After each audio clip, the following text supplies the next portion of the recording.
Señor fiscal, ha venido usted a Washington esencialmente a reunirse con la Fiscalía General de este país, con la nueva secretaria de Justicia, Loretta Lynch, y precisamente ella ayer puso en marcha una investigación que ha estremecido al mundo. Es contra 14 dirigentes de la Federación Internacional del Fútbol Asociado, de la FIFA. Dijo la señora Lynch que han recibido esos dirigentes 150 millones de dólares en soborno. En sobornos, la justicia suiza también ha abierto investigaciones por la forma como se adjudicaron los mundiales de 2018 en Rusia y de 2022 en Qatar.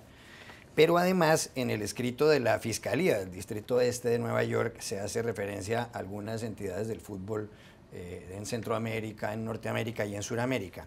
En el caso de la Confederación Sudamericana de Fútbol, la CONMEBOL, el escrito, las acusaciones de la Fiscalía aquí en Estados Unidos se refiere a una compañía que se llama Datiza, una empresa que comercializa los derechos de algunas competencias deportivas, como por ejemplo la Copa América.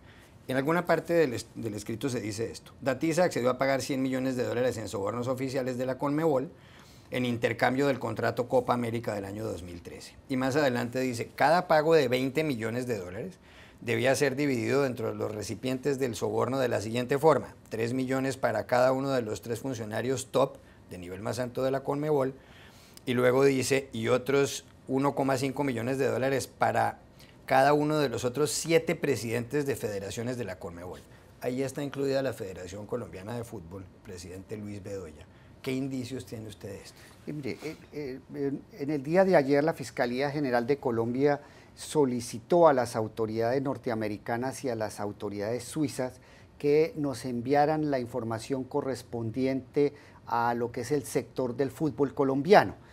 No puedo en este momento decir si existe algún tipo de evidencia contra dirigentes deportivos nuestros.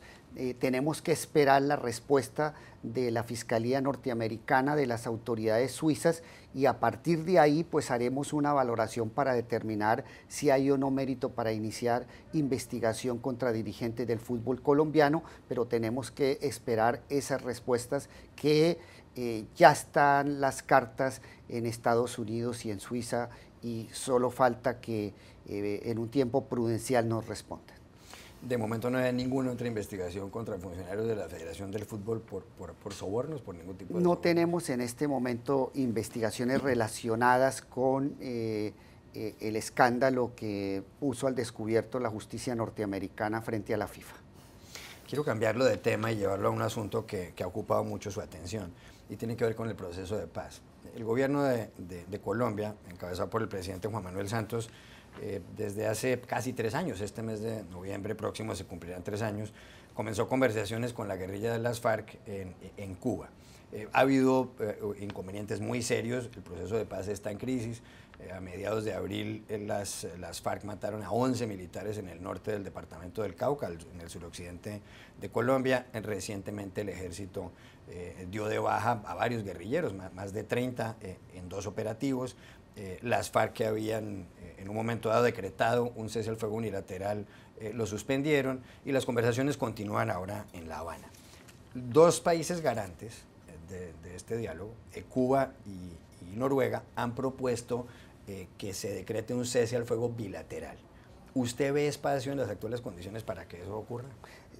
Desde luego, considero que cuando se produzcan mayores avances en el proceso de paz, cuando lleguemos a un estado de no retorno, a un estado de no retroceso frente a las conversaciones de paz, el mejor servicio que se le puede prestar a la paz del país es que el gobierno y las FARC acordaran una tregua bilateral. Creo que el modelo con que iniciamos es un modelo que tiene que tener un giro importante. El modelo con que arrancó este proceso de paz era negociación en medio de la guerra. Era lógico en el momento en que se empezaron las negociaciones, porque todavía el Estado colombiano no tenía certeza acerca de la voluntad de paz de las FARC, pero después de 3 años de conversaciones y en medio de todas las dificultades, muchos colombianos creemos en la voluntad de paz de las FARC, y por lo tanto mantener un modelo de negociación en medio de la guerra hacia futuro, yo creo que haría muy frágil el proceso y creo que sería conveniente en algún momento empezar a discutir muy seriamente la posibilidad de un cese al fuego bilateral. Usted dice que esa posibilidad debería discutirse cuando el proceso entre en un punto de no retorno. ¿Eso qué es? Mire, yo creo que se han hecho avances muy importantes en la mesa de negociación, avances en materia de la necesidad de hacer grandes cambios sociales al interior del país en materia agraria, en profundización de la democracia, en temas de profundización de derechos sociales para comunidades que han sido históricamente discriminadas. Pero creo que el próximo semestre vamos a entrar en el núcleo central de la negociación. Y ese núcleo central es el diseño y los acuerdos sobre cómo debe ser la justicia transicional frente a la insurgencia y frente a las FARC.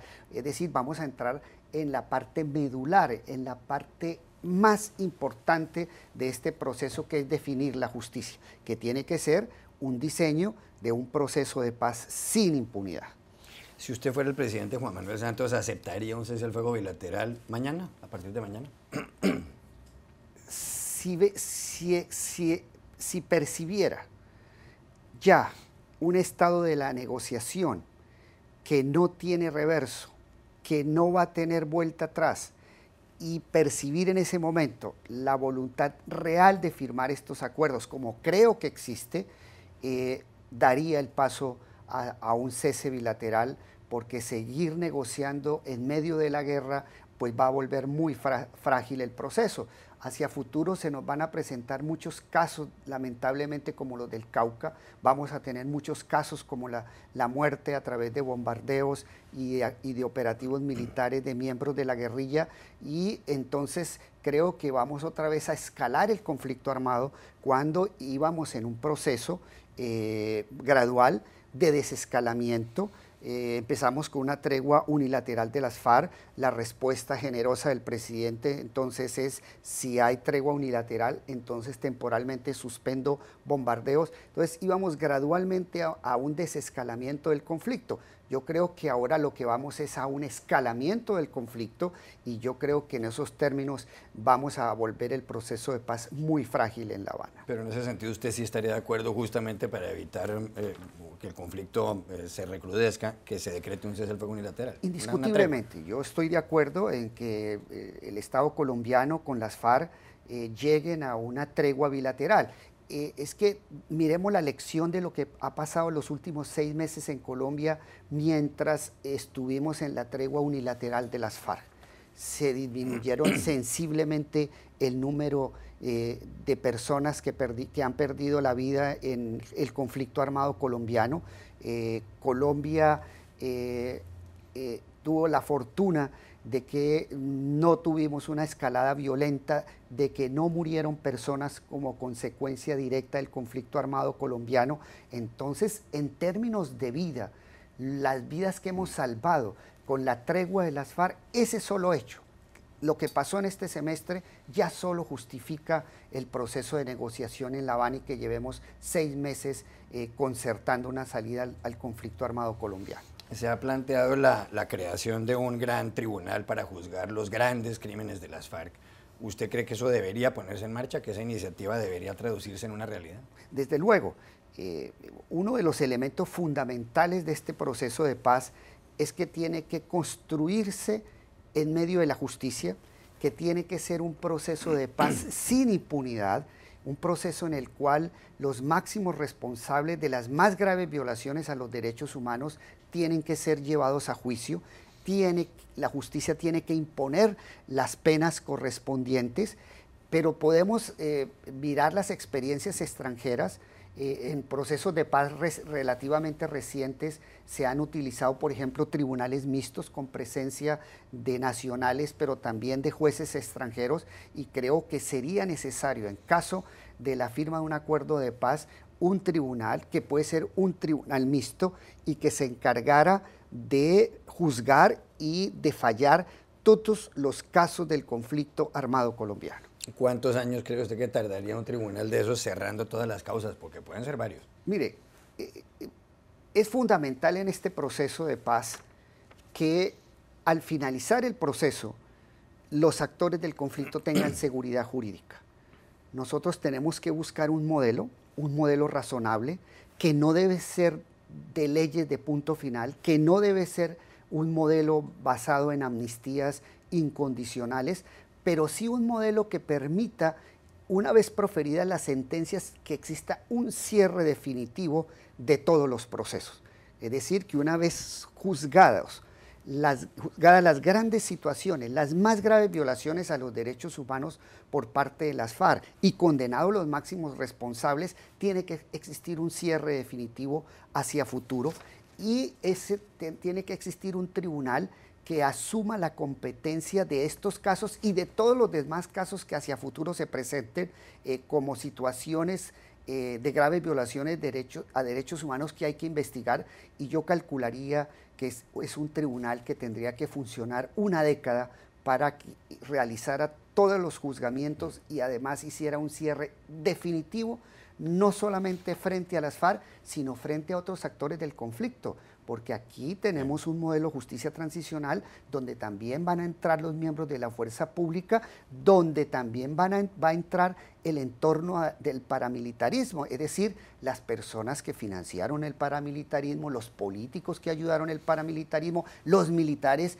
que ayudaron el paramilitarismo. Entonces estamos hablando de un universo muy grande de investigaciones y juzgamientos, y yo diría que esto nos va a llevar a los colombianos al menos una década. Señor fiscal, ya ha habido acusaciones serias de la Fiscalía con respecto a Luis Alfonso Hoyos, quien fuera llamado asesor espiritual de la campaña presidencial de Oscar Iván Zuluaga, el candidato del uribismo, del Centro Democrático, que fue derrotado en los últimos comicios presidenciales por Juan Manuel Santos.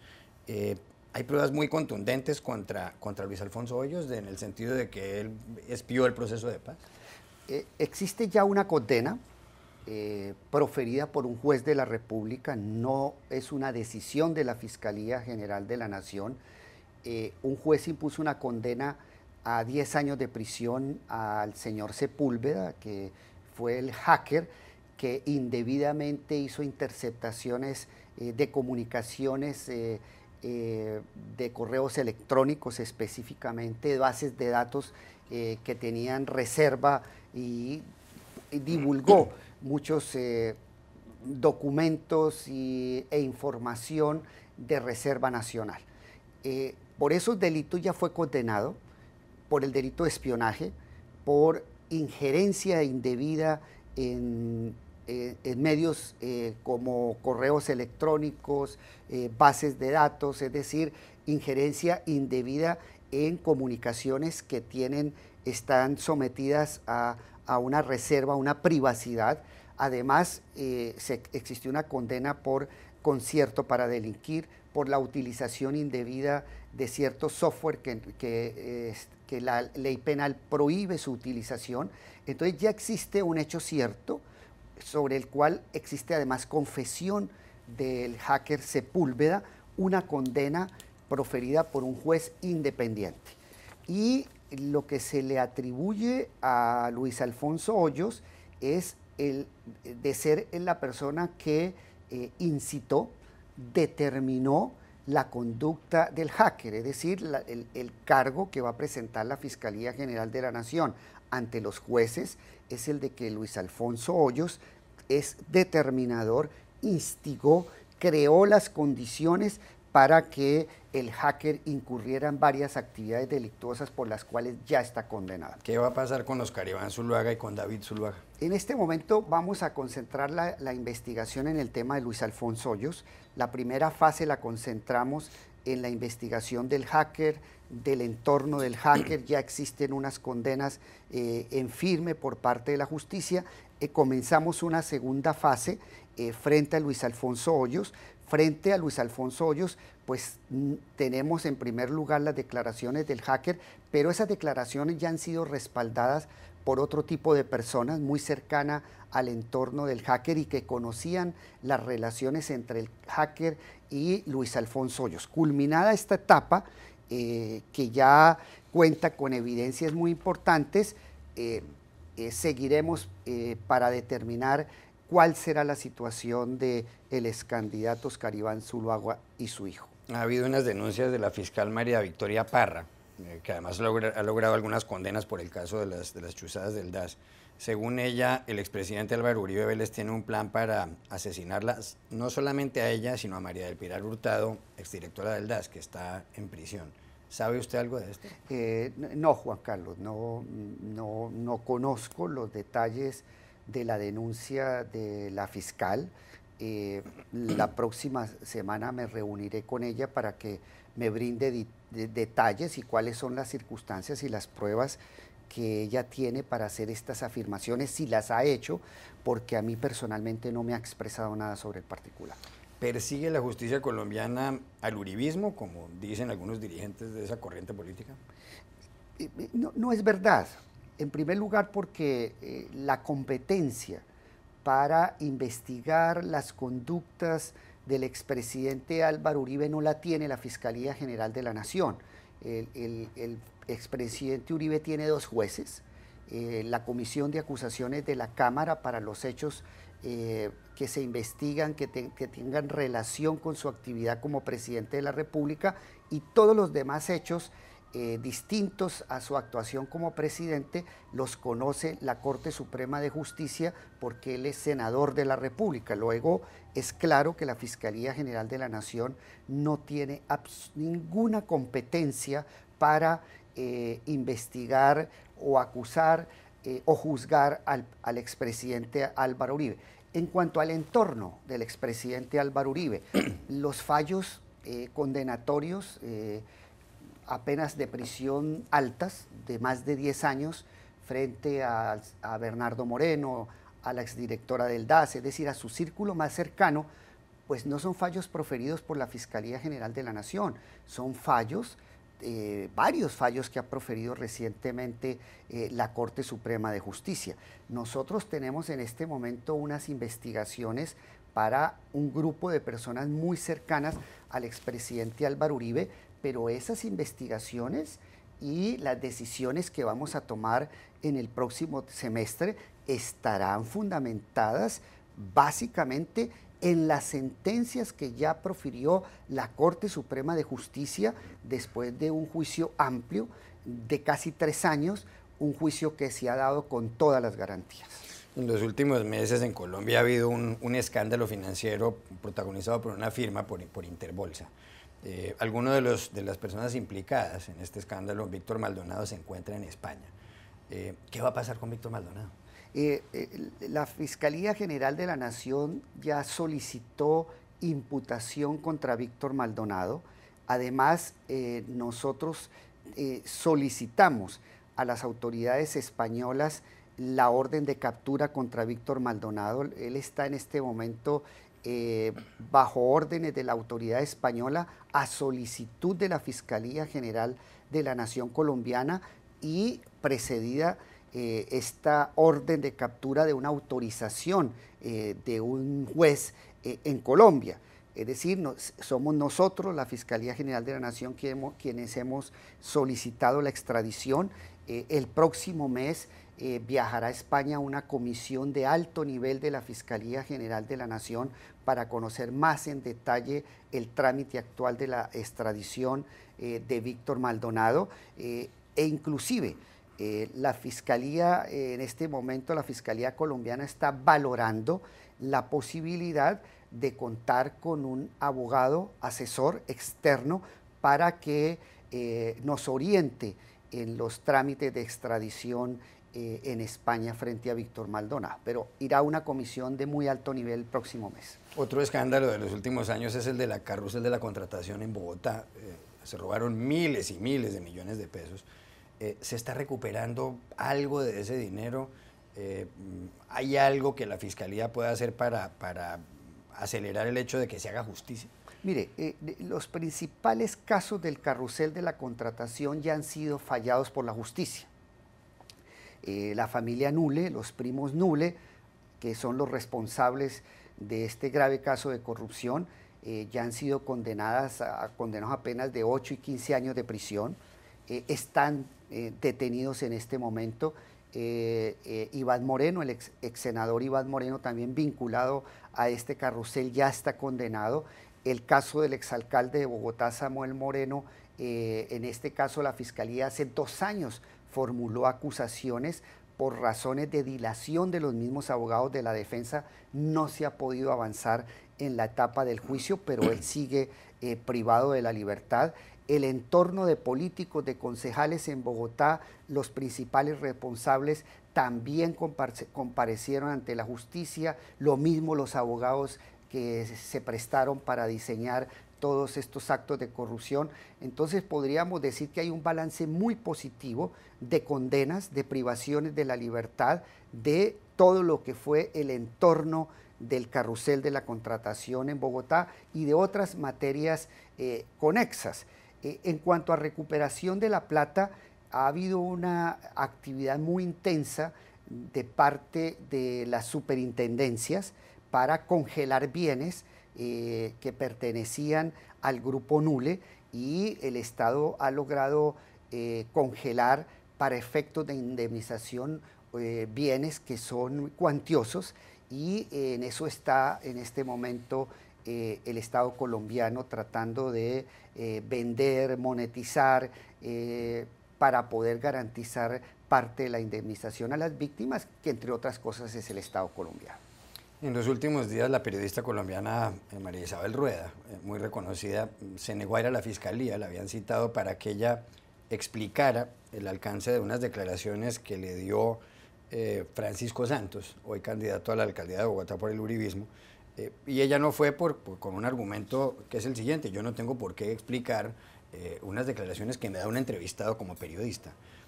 Muchos medios de comunicación en Colombia se han quejado por esa actitud de la Fiscalía, por haberla citado. Incluso ella ha dicho que quiere venir a la Comisión Interamericana de los Derechos Humanos aquí a Washington. ¿Se le ha ido la mano a la Fiscalía con María Isabel Rueda? Mire, yo me enteré de la citación a María Isabel Rueda por los medios de comunicación. Es más, estaba en la ciudad de Washington cuando me contaron que había sido citada por una fiscal. Desconozco las razones por las cuales fue citada María Isabel Rueda, pero el tema es absolutamente claro. Los periodistas tienen una reserva de su fuente, una protección de su fuente que surge desde el punto de vista constitucional.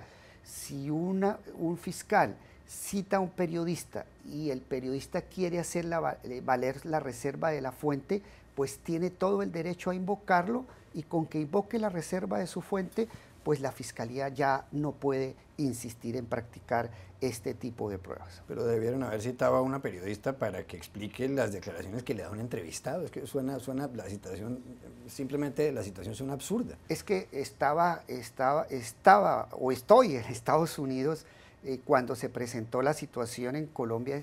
Me enteré por los medios de comunicación. ¿Fue un error de algún funcionario, en su opinión, un error de un funcionario de la Fiscalía? Yo no puedo decir que fue un error de un funcionario hasta no evaluar la situación. Cuando llegue a Colombia voy a evaluar el tema, pero en principio pues yo tengo que ser muy respetuoso de la autonomía de los fiscales. No conozco las razones que haya tenido el fiscal o la fiscal del caso para llamarla a declarar, pero lo único que sé es que como periodista ella tiene una protección constitucional, y el hecho es absolutamente elemental. Ella puede hacer valer ante la justicia, ante la Fiscalía, ante cualquier juez, la protección constitucional a la reserva de fuentes. 2 preguntas finales, señor fiscal. La primera, hay gente que lo critica a usted porque dicen que usted es muy protagonista, que le fascina salir en la prensa, que es pantallero, como se diría hace algunos años. ¿Es pantallero usted? Mire, yo lo que creo es que en este tema, y no voy a hablar de nombres en particular, existe una doble moral, porque me parece que las entrevistas mías son buenas cuando las doy en un medio de comunicación, pero son absolutamente malas cuando las doy en la competencia. Entonces yo sí hago una crítica muy respetuosa, pero me parece que están manejando una doble moral, porque son buenas cuando intervengo en determinados foros realizados por revistas muy respetuosas, pero son muy malas cuando las realiza un periódico como por ejemplo El Tiempo. Entonces a mí lo que no me gusta es ese tipo de doble moral que se maneja.